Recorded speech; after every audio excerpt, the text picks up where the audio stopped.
warahmatullahi wabarakatuh.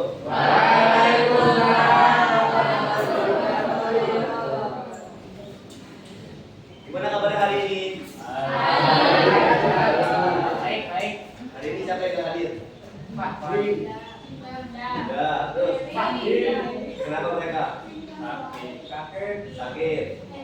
Ya, sebelum kita mulai, sama-sama kita baca Al-Fatihah. Pertama untuk diri kita sendiri.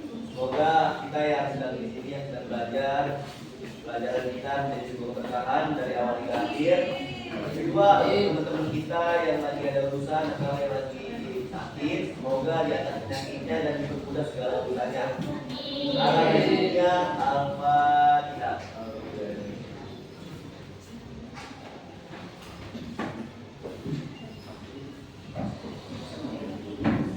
Kemarin kita sudah melakukan kuis ya tentang alam terkunci. Sekarang kita udah pindah bab, pindah materi. Di sini siapa yang merasa punya teman? Kalian semua pasti punya teman kan? Terus apakah teman itu sangat mempengaruhi lingkungan kalian? Ya. Pernah nggak kalian diajak teman kalian untuk melakukan hal yang tidak baik? Apakah kalian mengikuti teman kalian atau menolaknya?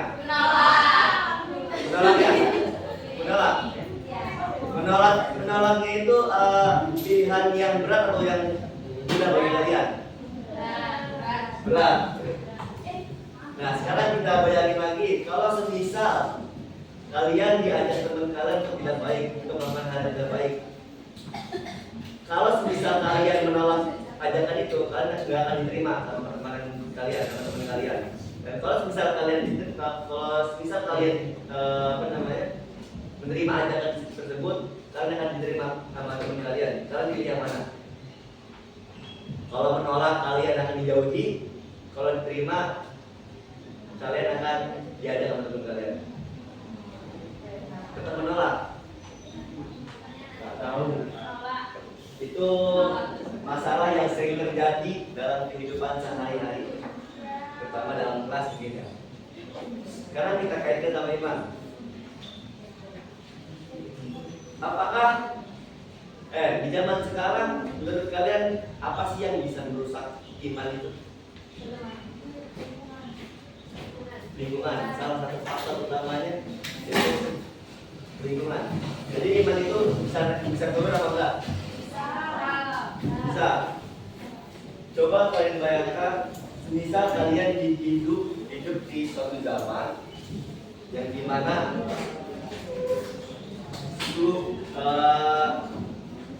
semua orang di lingkungan tersebut, mohon perhatiannya, semua orang di lingkungan tersebut melakukan kesyirikan, dan kalian satu-satunya orang yang beriman, bahkan diancam untuk mengikuti mereka. Apa yang akan kalian lakukan? Kalian satu-satunya orang beriman dalam daerah tersebut, lingkungan tersebut, tapi kalian diancam untuk tidak beriman. Apa yang akan kalian lakukan? Peristiwa itu nyata dan pernah dialami oleh pendahulu kita, di mana sekelompok pemuda, mereka adalah satu-satunya kelompok tersisa orang yang beriman. Sebelumnya banyak yang beriman, tapi karena penguasanya kejam, zalim, jadi penguasanya memaksa warganya, masyarakatnya untuk menyembah berhala. Tapi ada sekelompok pemuda yang mempertahankan iman mereka. Dalam situasi itu mereka bingung. Pilihannya hanya dua, mempertahankan iman atau mengikuti lingkungan demi keselamatan. Hanya dua itu. Nah, sekarang kita akan membahas tentang kisah Ashabul Kahfi yang tercantum dalam Al-Quran. Sebelum kita mulai, mungkin kita akan nonton video tentang kisah Ashabul Kahfi biar kalian paham.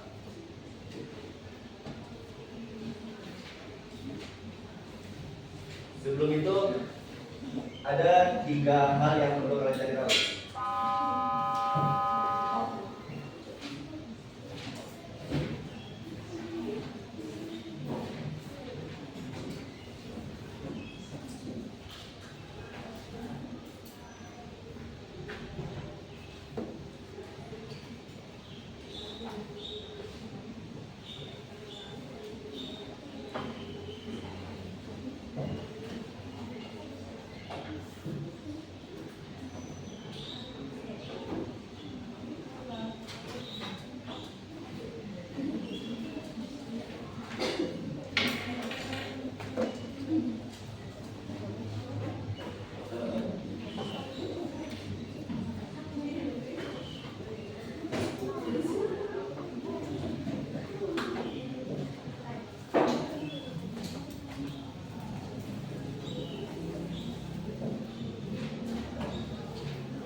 Itu 3 pertanyaan yang perlu kalian perhatikan ketika kalian nonton video. Mohon disimak videonya.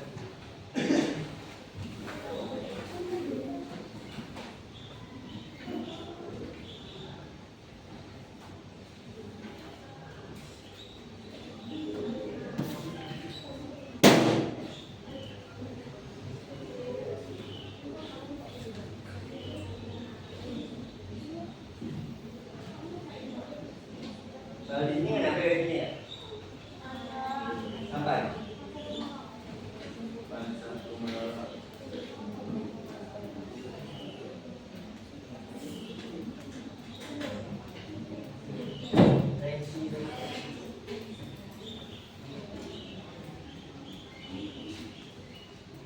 Apa artinya? Nyaman. Nyaman.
Sebaiknya kita beristirahat sebentar di luar ini.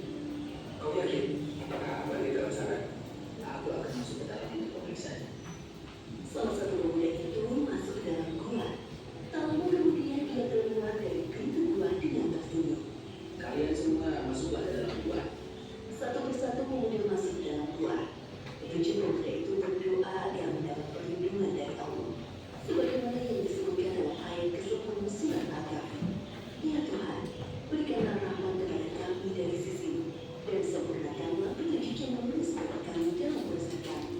Ketika para pemuda itu beristirahat, Allah menunjukkan kuasa-Nya membuat mereka tertidur selama 309 tahun. Seperti yang disebutkan dalam surat Al-Kahfi ayat ke-25. Dan mereka tinggal dalam gua selama 300 tahun dan ditambah 9 tahun. Pintu gua menghadap ke sebelah utara, sehingga sinar matahari tidak bisa menembus ke dalamnya. Dengan begitu orang dari luar mengira bahwa gua ini tidak berbunyi, sedangkan anjing yang mengikuti mereka membentangkan kedua lengannya di depan pintu gua. Tak terasa 309 tahun telah berlalu. Allah membangunkan 7 pemuda saleh di tubuh gunung seperti sebelum mereka tertidur. Wahai saudaraku, sudah berapa hari kita tertidur? Aku kira sehari atau sehari.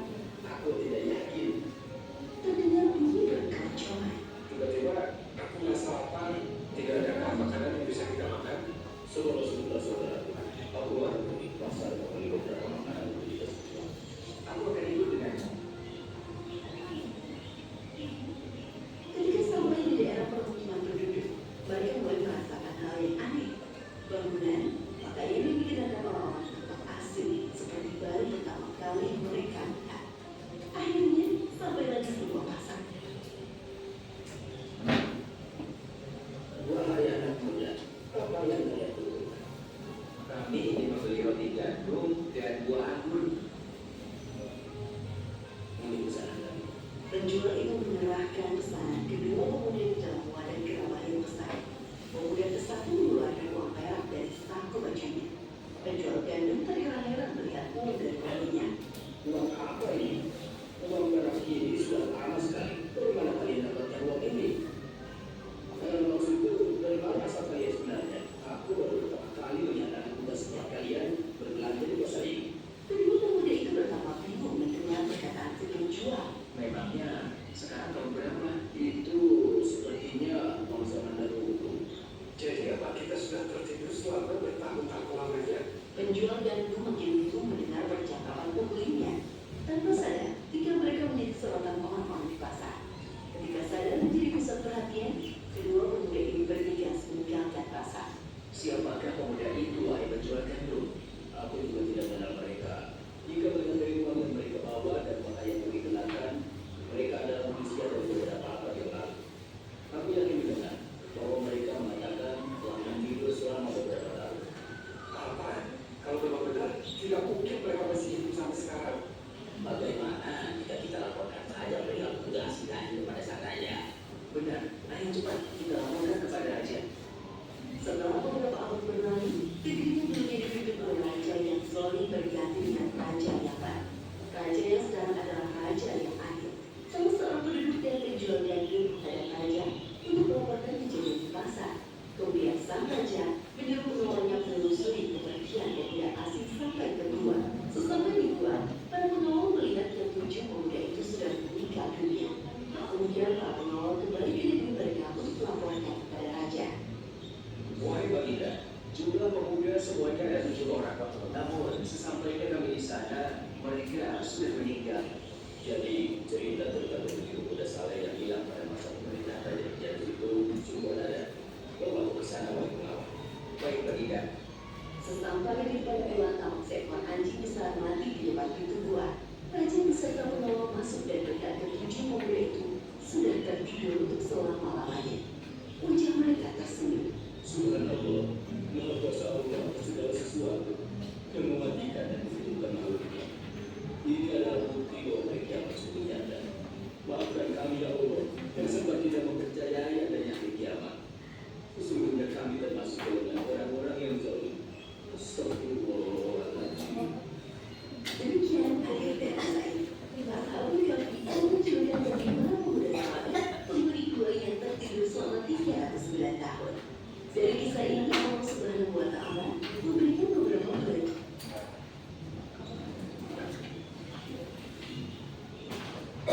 Sekarang, setelah kalian mengenal bukti tersebut, masalah apa yang dihadapkan satu laki?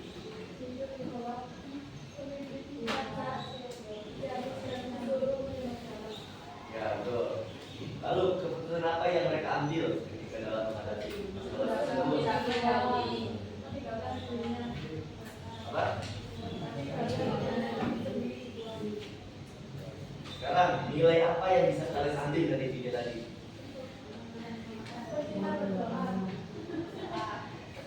Terus percaya kepada Allah, apa lagi? Percaya hari kiamat. Dan hari kiamat. Apa lagi? Tidak ada yang kedua. Banyak pelajaran yang bisa kita ambil. Sekarang saya akan bahas nilai yang bisa diambil. Pertama,